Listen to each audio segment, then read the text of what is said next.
या देवी सर्वभूतेषु शक्तिरूपेण संस्थिता नमस्तस्यै नमस्तस्यै नमस्तस्यै नमो नमः। ओम दुम दुर्गाय नमः। जय माता रानी। माँ भगवती दुर्गा की कृपा आप और आपके परिवार पर सदैव बनी रहे, इसी कामना के साथ आप सभी भक्तों को नवरात्र के छठे दिन की हार्दिक शुभकामनाएं। आज नवरात्र के छठे दिन हम 11वें अध्याय का वर्णन करेंगे। उससे पहले देवी कवच, अर्गला स्तोत्र और कीलक का पाठ करेंगे। उसके बाद 11वें अध्याय का पाठ करेंगे। देवी कवच। देवी कवच को दुर्गा सप्तशती का बीज माना जाता है। सभी मंत्रों से पहले बीज मंत्र का पाठ किया जाता है, इसलिए देवी कवच का पाठ अर्गला स्तोत्र और कीलक से पहले किया जाता है। अथ देवी कवच। ओम। इस श्री चंडिका कवच के ब्रह्मा ऋषि अनुष्टुप छंद चामुंडा देवता अगन्यास में कही गई माताएं बीज दिग्बंध देवता तत्व है। श्री जगदम्बा की प्रीति के लिए सप्तशती के पाठांगभूत जप में इसका विनियोग किया जाता है। ओम चंडिका देवी को नमस्कार है। मार्कंडेय जी कहते हैं, पितामह जो इस संसार में परम गोपनीय तथा मनुष्यों की सब प्रकार से रक्षा करने वाला है और जो अब तक आपने दूसरे किसी के सामने प्रकट नहीं किया, ऐसा कोई साधन मुझे बताएं। श्री ब्रह्मा जी बोले, ब्राह्मण, ऐसा साधन तो एक ही है, देवी कवच, जो गोपनीय से भी परम गोपनीय, पवित्र तथा संपूर्ण प्राणियों का उपकार करने वाला है। महामुने, उसे श्रवण करो। देवी के 9 मूर्तियां हैं जिन्हें नव दुर्गा कहते हैं। उनकी पृथक पृथक नाम बतलाए जाते हैं। प्रथम नाम शैलपुत्री, दूसरी मूर्ति का नाम ब्रह्मचारिणी है, तीसरा स्वरूप चंद्रघंटा के नाम से प्रसिद्ध है, चौथी मूर्ति को कुष्मांडा कहते हैं, पांचवी दुर्गा का नाम स्कंद माता है, देवी के छठे रूपों को कात्यायनी कहते हैं, सातवां कालरात्रि और आठवां स्वरूप महागौरी के नाम से प्रसिद्ध है और नवी दुर्गा का नाम सिद्धिदात्री है। ये सब नाम सर्वज्ञ महात्मा वेद भगवान के द्वारा ही प्रतिपादित हुए हैं। जो मनुष्य अग्नि में जल रहा है, रणभूमि में शत्रुओं से घिर गया हो, विषम संकट में फंस गया हो तथा इस प्रकार भय से आतुर होकर जो भगवती दुर्गा की शरण में प्राप्त हुए हों, उनका कभी भी अमंगल नहीं होता। युद्ध के समय संकट में पड़ने पर भी उनके ऊपर कोई विपत्ति नहीं दिखाई देती। उन्हें शोक, दुख और भय की प्राप्ति नहीं होती। जिन्होंने भक्तिपूर्वक देवी का स्मरण किया, उनका निश्चय ही अभ्युदय होता है। देवेश्वरी, जो तुम्हारा चिंतन करते हैं, उनकी तुम निस्संदेह रक्षा करती हो। चामुंडा देवी प्रेत पर आरूढ़ होती हैं, वाराही भैंसे पर सवारी करती हैं, इंद्री का वाहन एरावत हाथी है और वैष्णवी देवी गरुड़ पर ही आसन जमाती हैं। महेश्वरी वृषभ पर आरूढ़ होती हैं, कौमारी का वाहन मयूर है। भगवान विष्णु की प्रियतमा लक्ष्मी देवी कमल के आसन पर विराजमान है और हाथों में कमल धारण किए हुए हैं। वृषभ पर आरूढ़ ईश्वरी देवी ने श्वेत रूप धारण कर रखा है।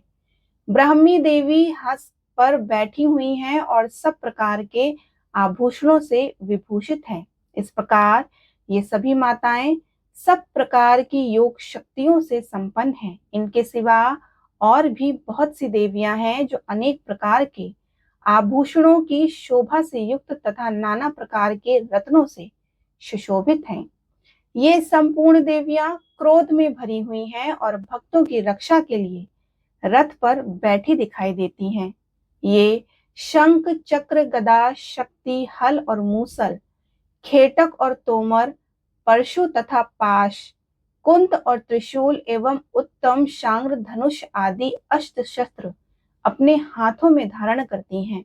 दैत्यों के शरीर का नाश करना, भक्तों को अभयदान देना और देवताओं का कल्याण करना, यही उनके शस्त्रों का धारण का उद्देश्य है।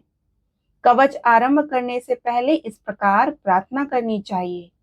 महान रौद्र रूप, अत्यंत घोर पराक्रम, महान बल और महान उत्साह वाली देवी, तुम महान भय का नाश करने वाली हो, तुम्हें नमस्कार है। तुम्हारी ओर देखना भी कठिन है। शत्रुओं का भय बढ़ाने वाली जगदम्बिके, मेरी रक्षा करो। पूर्व दिशा में ऐन्द्री मेरी रक्षा करें। अग्निकोण में अग्नि शक्ति, दक्षिण दिशा में वाराही तथा नेतृत्व कोण में खड्ग धारिणी मेरी रक्षा करें।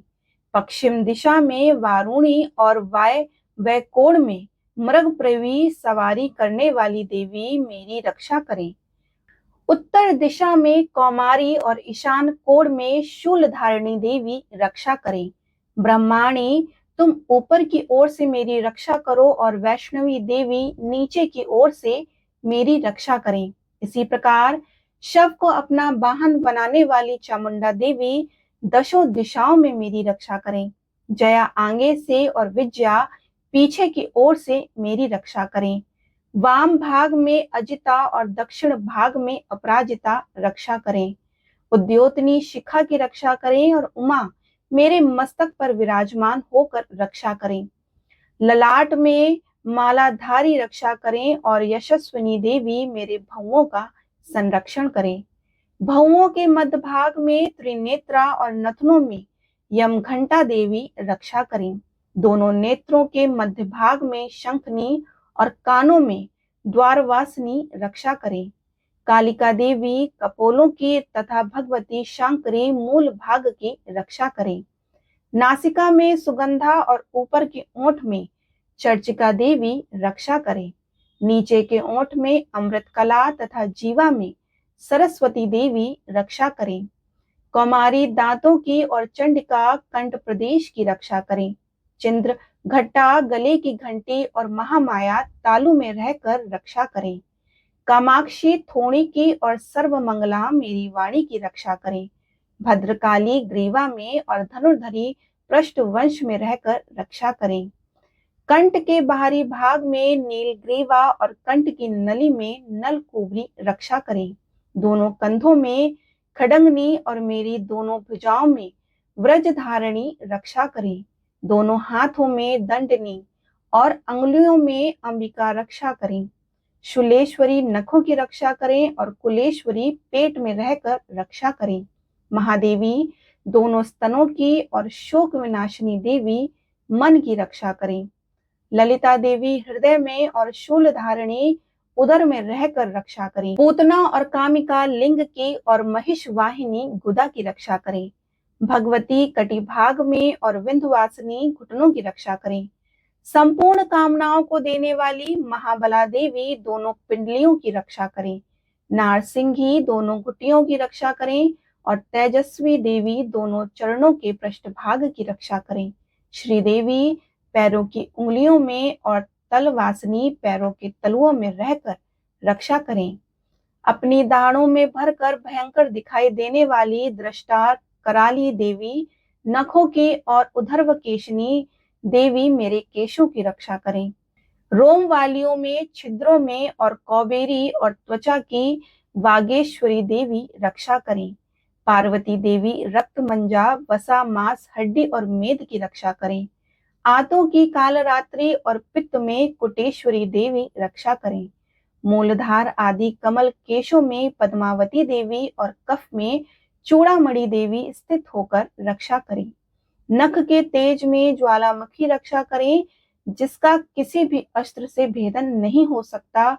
वह अभेदा देवी शरीर की समस्त संधियों में रहकर रक्षा करें। ब्रह्माणी आप मेरे वीर की रक्षा करें। छत्तेश्वरी छाया की तथा धर्म धारणी देवी मेरे अहंकार, मन और बुद्धि की रक्षा करें। हाथ में व्रज धारण करने वाली व्रजहस्ता देवी मेरे प्राण, अपान, व्यान, उदान और समान वायु की रक्षा करें। कल्याण से सुशोभित होने वाली भगवती कल्याण शोभना मेरे प्राण की रक्षा करें। रस, रूप, गंध, शब्द और स्पर्श इन विषयों का अनुभव करते समय योगिनी देवी रक्षा करें तथा सत्व गुण, रजोगुण और तमोगुण की रक्षा सदा नारायणी देवी करें। वाराही आयु की रक्षा करें, वैष्णवी धर्म की रक्षा करें, तथा चक्राणी चक्र धारण करने वाली देवी यश, कीर्ति, लक्ष्मी, धन तथा विद्या की रक्षा करें। इंद्राणी आप मेरे गोत्र की रक्षा करें। चंडिके तुम मेरे पशुओं की रक्षा करो। महालक्ष्मी पुत्रों की रक्षा करें और भैरवी पत्नी की रक्षा करें। मेरे पथ की सुपदा तथा मार्ग की क्षेम करी रक्षा करें। राजा के दरबार में महालक्ष्मी रक्षा करें तथा सब ओर व्याप्त रहने वाली विद्या देवी संपूर्ण भयों से मेरी रक्षा करें। देवी जो स्थान कवच में नहीं कहा गया अतएव रक्षा से रहित है, वह सब तुम्हारे द्वारा सुरक्षित हो, क्योंकि तुम विजयशालिनी पापनाशिनी हो। यदि अपने शरीर का भला चाहे तो मनुष्य बिना कवच के कहीं भी एक पग भी ना जाए। कवच का पाठ करके ही यात्रा करें और कवच के द्वारा सब ओर से सुरक्षित मनुष्य जहां जहां भी जाता है वहां वहां उसे धन का लाभ होता है तथा संपूर्ण कामनाओं की सिद्धि करने वाली विजय की प्राप्ति होती है। वह जिस जिस अभिष्ट वस्तु का चिंतन करता है उसको निश्चित ही प्राप्त कर लेता है। वह पुरुष इस पृथ्वी पर तुलना रहित महान ऐश्वर्य का भागी होता है। कवच से सुरक्षित मनुष्य निर्भय हो जाता है और युद्ध में उसकी पराजय नहीं होती तथा वह तीनों लोकों में पूजनीय होता है। देवी का यह कवच देवताओं के लिए भी दुर्लभ है। जो प्रतिदिन नियम पूर्वक तीनों संध्याओं के समय श्रद्धा के साथ इसका पाठ करता है उसे देवी कला प्राप्त होती है तथा वह तीनों लोकों में कहीं भी पराजित नहीं होता। इतना ही नहीं, वह अब मृत्यु से रहित हो 100 से भी अधिक वर्षों तक जीवित रहता है। मकरी, चेचक, कोढ़ आदि संपूर्ण व्याधियां नष्ट हो जाती हैं। कनेर, भांग, अफीम, धतूरे आदि का विष, सांप और बिच्छू आदि के काटने से चढ़ा हुआ जगम विष तथा अहीफेम और तेल के संयोग आदि बनने वाले कृत्रिम विष से सभी प्रकार के विष दूर हो जाते हैं। उनका कोई असर नहीं होता। इस पृथ्वी पर मारण, मोहन आदि जितने अभिचारिक प्रयोग होते हैं तथा इस प्रकार के जितने मंत्र यंत्र होते हैं वे सब इस कवच को हृदय में धारण कर लेने पर उस मनुष्य को देखते ही नष्ट हो जाते हैं। ये ही नहीं, पृथ्वी पर विचरने वाले ग्राम देवता, आकाशचारी देव, विशेष जल से संबंध से प्रकट होने वाले गण, उपदेश मात्र से सिद्ध होने वाली निम्न कोटि के देवता, अपने जन्म के साथ प्रकट होने वाले देवता, कुल देवता, माल, डाकनी, शाकनी, अंतरिक्ष में विचरने वाली अत्यंत बलवती भयानक डाकनियां, ग्रह, भूत, पिशाच, यक्ष, गंधर्व, राक्षस, ब्रह्म राक्षस, बेताल, कुष्मांड और भैरव आदि अनिष्टकारक देवता भी हृदय में कवच धारण किए रहने पर उस मनुष्य को देखते ही भाग जाते हैं। कवचधारी पुरुष को राजा के सम्मान वृद्धि प्राप्त होती है और कवच मनुष्य के तेज की वृद्धि करने वाला उत्तम है। कवच का पाठ करने वाला पुरुष अपनी कीर्ति से विभूषित भूतल पर अपने सुयश के साथ वृद्धि को प्राप्त होता है।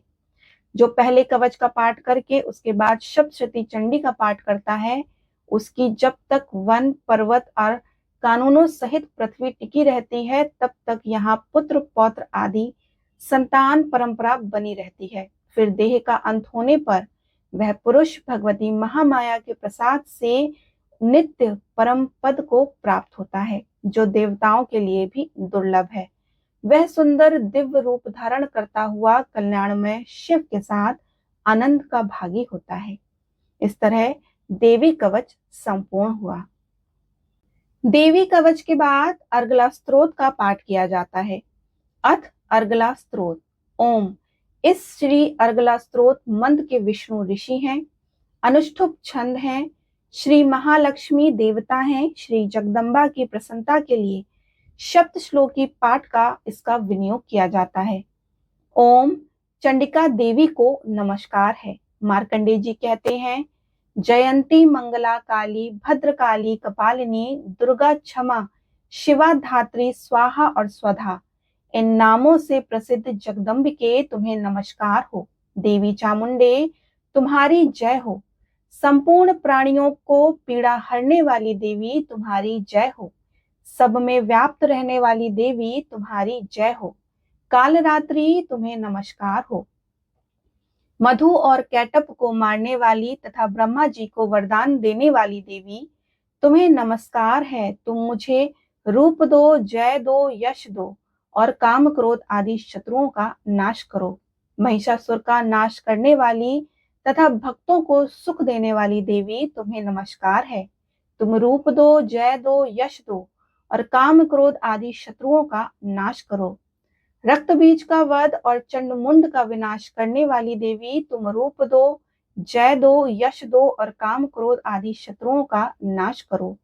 शुंभ और निशुंभ तथा धूम्र लोचन का मर्दन करने वाली देवी तुम रूप दो, जय दो, यश दो और काम क्रोध आदि शत्रुओं का नाश करो।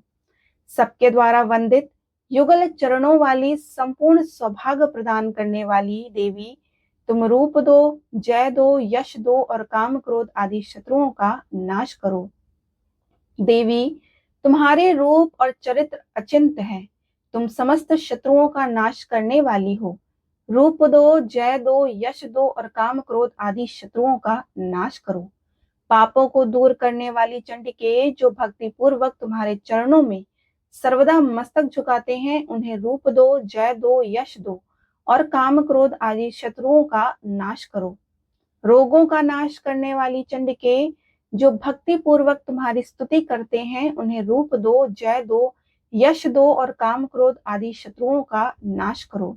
चंडिके, इस संसार में जो भक्ति पूर्वक तुम्हारी पूजा करते हैं, उन्हें रूप दो, जय दो, यश दो और काम क्रोध आदि शत्रुओं का नाश करो।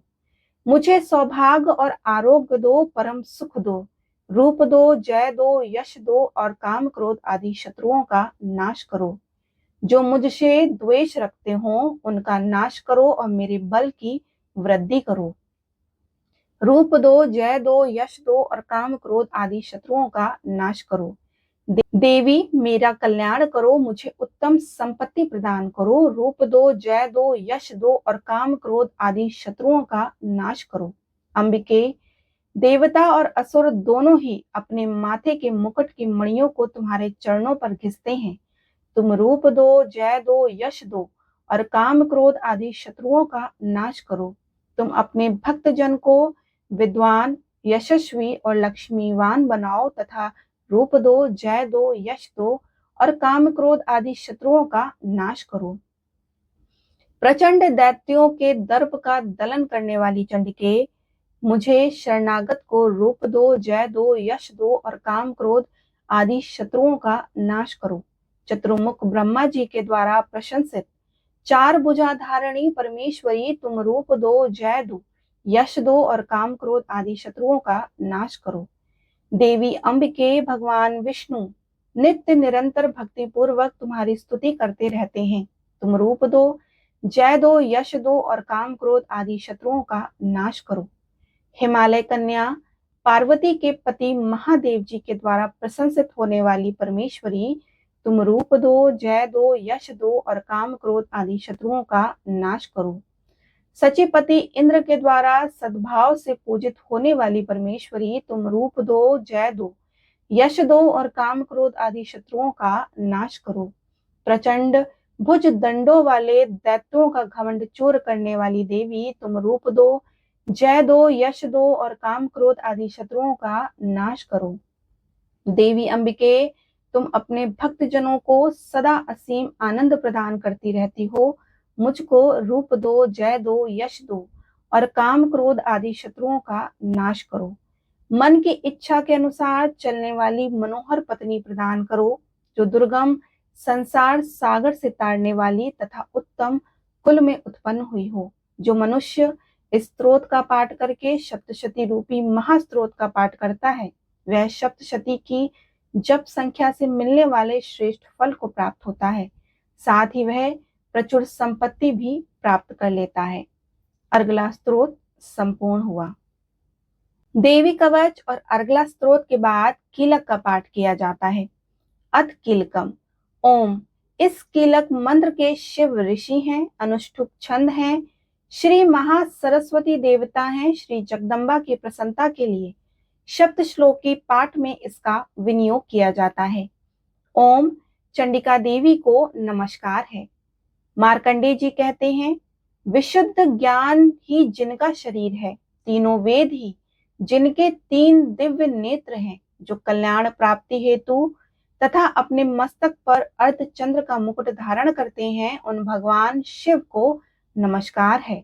मंत्रों का जो भी अभिकीलक है, अर्थात मंत्रों की सिद्धि में विघ्न उपस्थित करने वाले शाप रूपी कीलक का जो निवारण करने वाला है, उस सप्तशती स्तोत्र को संपूर्ण रूप से जानना चाहिए। यद्यपि सप्तशती के अतिरिक्त अन्य मंत्रों के जप में भी जो निरंतर लगा रहता है, वह भी कल्याण का भागी होता है।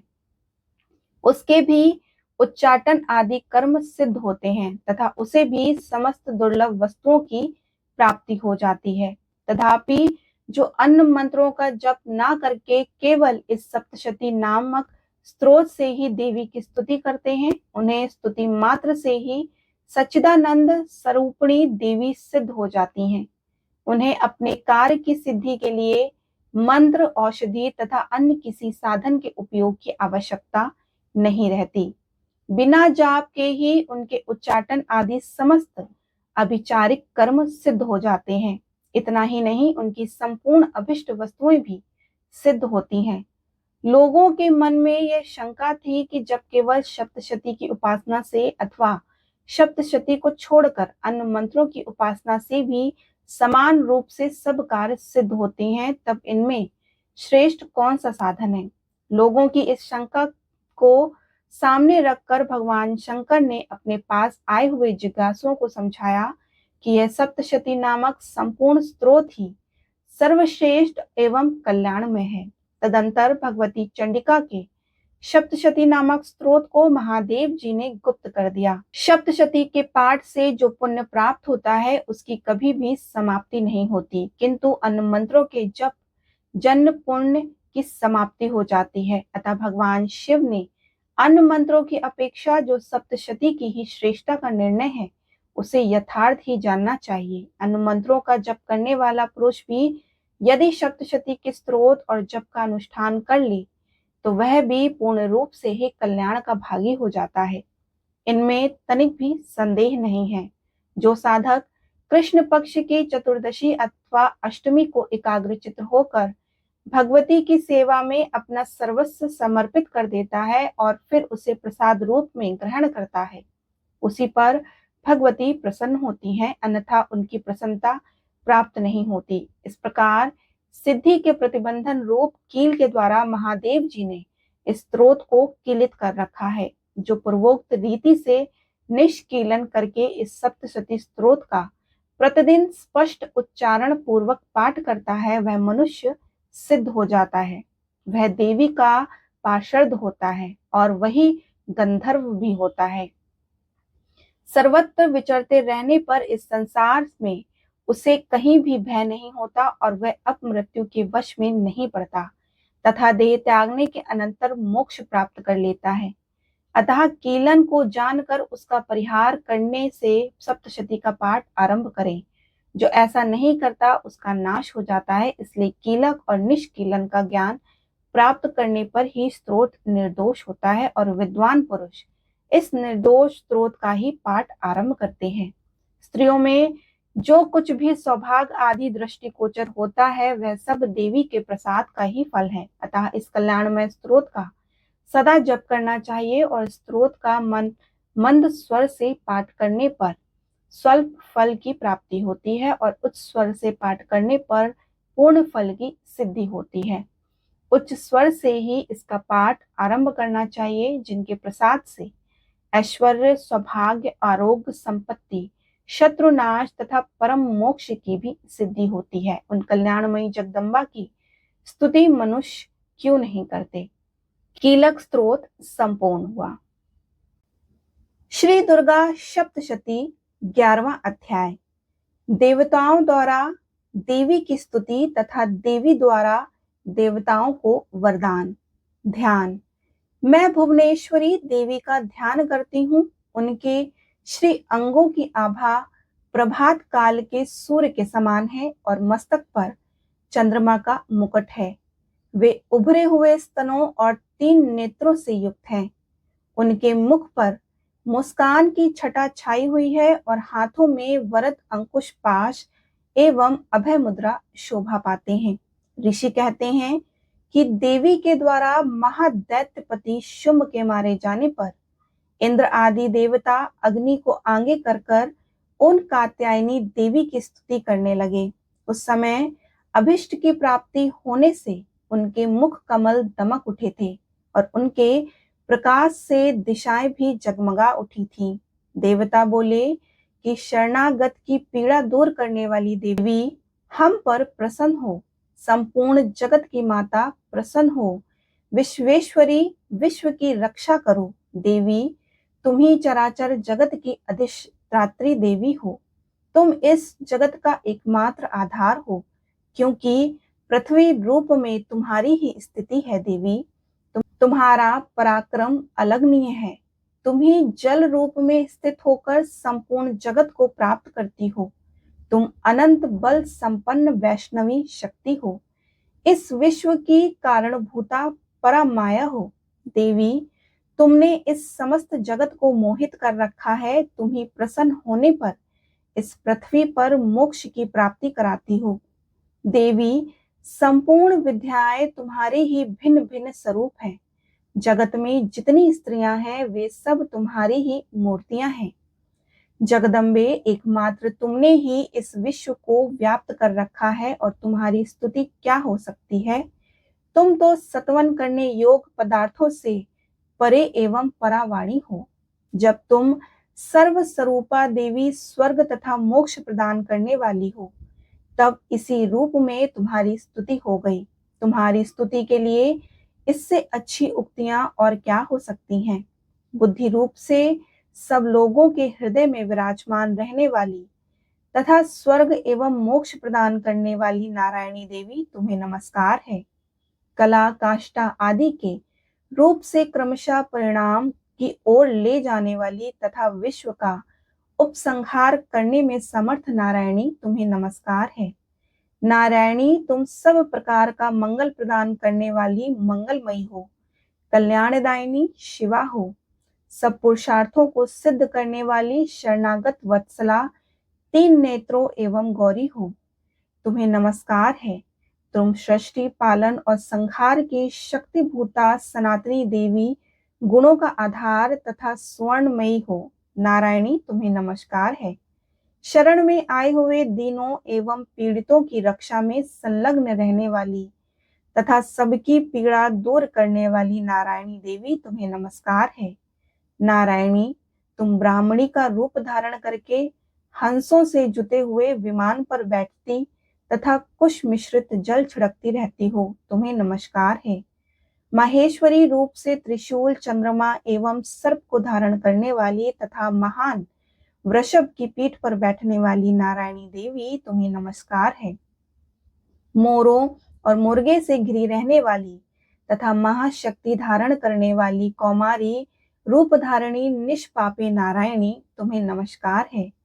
शंकर चक्र गदा और शंग्र धनुष उत्तम आयुधों धारण करने वाली वैष्णवी शक्ति रूपा नारायणी तुम प्रसन्न हो। तुम्हें नमस्कार है। हाथ में भयानक महाचक्र लिए और दाढ़ों पर धरती को उठाए वाराही रूप धारणी कल्याणमयी नारायणी तुम्हें नमस्कार है। भयंकर नरसिंह रूप से दैत्यों के वध के लिए उद्योग करने वाली तथा त्रिभुवन की रक्षा में संलग्न रहने वाली नारायणी तुम्हें नमस्कार है। मस्तक पर किरीट और हाथ में महाव्रज धारण करने वाली सहस्त्र नेत्रों के कारण उद्दीप्त दिखाई देने वाली व्रतासुर के प्राणों का अपहरण करने वाली इंद्र शक्ति रूपा नारायणी देवी तुम्हें नमस्कार है। शिवदूती रूप से दैत्यों की महती सेना का संहार करने वाली भयंकर रूप धारण तथा विकट गर्जना करने वाली नारायणी देवी तुम्हें नमस्कार है। दानों के कारण विकराल मुख वाली मुंड माल से विभूषित मुंड मर्दनी चामुंडा रूपा नारायणी तुम्हें नमस्कार है। लक्ष्मी लज्जा महाविद्या श्रद्धा पुष्टि स्वधा ध्रुवा महारात्रि तथा महाअविद्या रूपा नारायणी तुम्हें नमस्कार है। मेधा सरस्वती वरा भूति वाभ्रूति तामसी नियता तथा ईशा रूपिणी नारायणी तुम्हें नमस्कार है। सर्वस्वरूपा सर्वेश्वरी तथा सब प्रकार की शक्तियों से संपन्न दिव्य रूपा दुर्गे देवी, सब भयों से हमारी रक्षा करो तुम्हें नमस्कार है। कात्यायनी, यह 3 लोचनों से विभूषित तुम्हारा सौम्य मुख सब प्रकार से भयों से हमारी रक्षा करे तुम्हें नमस्कार है। भद्रकाली, ज्वाला के कारण विकराल प्रतीत होने वाला अत्यंत भयंकर और समस्त असुरों का संहार करने वाला तुम्हारा त्रिशूल भय से हमें बचाए तुम्हें नमस्कार है। देवी, जो अपनी ध्वनि से संपूर्ण जगत को व्याप्त करके दैत्यों के तेज को नष्ट किए देता है, वह तुम्हारा घंटा हम लोगों के पापों से उसी प्रकार रक्षा करे जैसे माता अपने पुत्रों की बुरे कर्मों से रक्षा करती है। चंडिके, तुम्हारे हाथों में सुशोभित खड्ग जो असुरों के रक्त और चर्बी से चर्चित है, हमारा मंगल करे और हम तुम्हें नमस्कार करते हैं। देवी, तुम प्रसन्न होने पर सब रोगों को नष्ट कर देती हो और कुपित होने पर मनोवांछित सभी मनोकामनाओं का नाश कर देती हो। जो लोग तुम्हारी शरण में आ चुके हैं उन पर विपत्ति तो आती ही नहीं और तुम्हारी शरण में गए हुए मनुष्य दूसरों के शरण देने वाले हो जाते हैं। देवी अंबिके, तुमने अपने स्वरूप को अनेक भागों में विभक्त करके नाना प्रकार के रूपों से जो इस समय धर्मद्रोही महादैत्यों का संहार किया है, वह सब दूसरी कौन कर सकती है। विद्याओं में ज्ञान को प्रकाशित करने वाली, शास्त्रों में तथा आदि वाक्यों में तुम्हारे सिवा और किसका वर्णन है, तथा तुमको छोड़कर दूसरी कौन ऐसी शक्ति है जो इस विश्व को अज्ञान में घोर अंधकार से परिपूर्ण ममता रूपी गणेश में निरंतर भटका रही हो। जहां राक्षस, जहां भयंकर विष वाले सर्प, जहां शत्रु, जहां लुटेरों की सेना और जहां दानव दल, वहां तथा समुद्र के बीच में भी जहां साथ रहकर तुम विश्व की रक्षा करती हो। विश्वेश्वरी, तुम विश्व का पालन करती हो, विश्व रूपा हो, इसलिए संपूर्ण विश्व को धारण करती हो। तुम भगवान विश्वनाथ की वंदनीय हो। जो लोग भक्ति पूर्वक तुम्हारे सामने मस्तक झुकाते हैं, वे संपूर्ण विश्व को आश्रय देने वाले हो जाते हैं।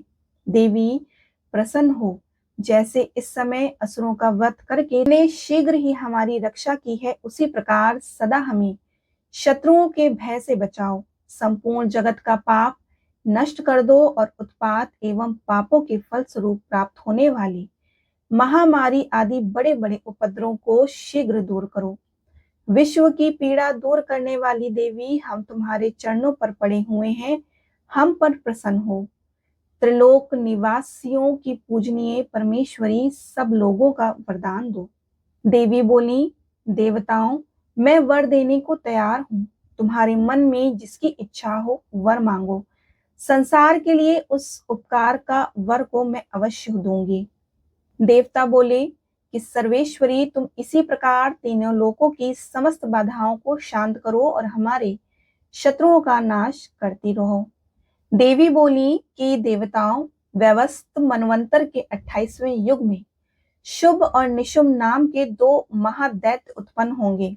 तब मैं नंद गोप के घर में उनकी पत्नी यशोदा के गर्भ से अवतीर्ण हो विंध्याचल में जाकर रहूंगी और उक्त दोनों असुरों का नाश करूंगी। फिर अत्यंत भयंकर रूप से पृथ्वी पर अवतार ले मैं वह प्रचित नाम वाले दानव का वध करूंगी। उन भयंकर महादैत्यों को भक्षण करते समय मेरे दांत अनार के फूल की भांति लाल हो जाएंगे। तब स्वर्ग में देवता और मृत्यु लोक में मनुष्य सदा मेरी स्तुति करते हुए मुझे रक्त दंतिका कहेंगे। फिर जब पृथ्वी 100 वर्षों के लिए वर्षा रुक जाएगी और पानी का अभाव हो जाएगा, उस समय मुनियों के सतवन करने पर मैं अयोनिजा रूप में प्रकट होंगी और 100 नेत्रों से मुनियों को देखूंगी। अतः मनुष्य शताक्षी इस नाम से मेरा कीर्तन करेंगे। देवताओं, उस समय मैं अपने शरीर से उत्पन्न द्वारा शाखों द्वारा समस्त संसार का भरण पोषण करूंगी। जब तक वर्षा नहीं होगी तब तक वे शाख ही सबके प्राणों की रक्षा करेंगे। ऐसा करने के कारण पृथ्वी पर शाकांबरी के नाम से मेरी ख्याति होगी। उसी अवतार में मैं दुर्गम नामक महादैत्य का वध भी करूंगी। इससे मेरा नाम दुर्गा देवी के नाम से प्रसिद्ध होगा। फिर मैं जब भीम रूप धारण करके मुनियों की रक्षा के लिए हिमालय पर रहने वाले राक्षसों का भक्षण करूंगी, उस समय सब मुनि भक्ति से नतमस्तक होकर मेरी स्तुति करेंगे। तब मेरा नाम भीमा देवी के रूप में विख्यात होगा। जब अरुण नामक दैत्य तीनों लोकों में भारी उपद्रव मचाएंगे, तब मैं तीनों लोकों का हित करने के लिए 6 पैरों वाले असंख्य भ्रमरों का रूप धारण करके उस महादैत्य का वध करूंगी। उस समय सब लोग भ्रामरी के नाम से चारों ओर मेरी स्तुति करेंगे। इस प्रकार जब संसार में दानवी बाधा उपस्थित होगी, तब तब अवतार लेकर मैं शत्रुओं का संहार करूंगी। इस प्रकार श्री मार्कंडेय पुराण में सावर्णिक मनवंतर की कथा के अंतर्गत देवी महत्व में देवी स्तुति नामक 11वां अध्याय पूर्ण हुआ। बोलिए भगवती दुर्गा की जय, अंबिका देवी की जय।